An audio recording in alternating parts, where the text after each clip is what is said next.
Wala kasi sa ugali ko yung pagiging vindictive at ano bang tawag dyan? Yung gumaganti.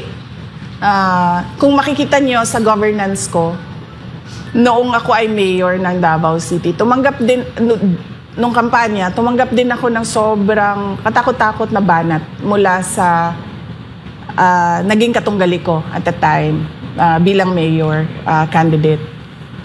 Pero nung ako ay umupo, tapos na yun lahat. Nung nangyari nila, ng banat nila sa kampanya, lahat ng sinabi nila, wala na yun. Tapos kung maalala nyo, nung ako ay mayor, hindi ako gusto ng mga tao na nakapalibot kay dating Pangulong Rodrigo Duterte. Hindi naman natin tinatago iyan. 'Di ba? Nahirapan nga ako magpa-approve ng city administrator ko noon kasi kinokontra talaga nila ako. Pero hindi ko naman sila binalikan.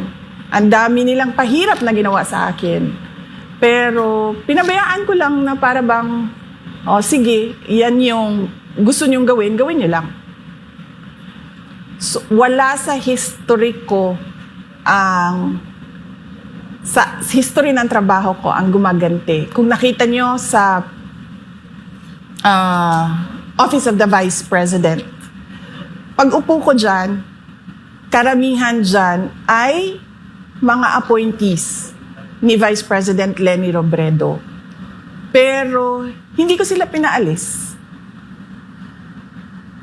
Hindi ko sila sinabihan na papalitan namin kayo ng mga tao namin na pwede naman namin gawin dahil yung mga hindi permanent positions ay wala naman security of tenure yon.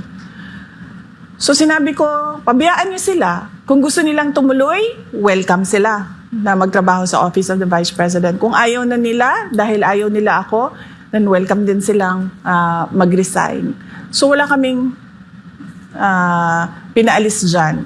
Noong ako ay umupo, wala akong, hindi ko siniraan si dating Vice President Leni Robredo sa mga ginawa niya bilang Vice President.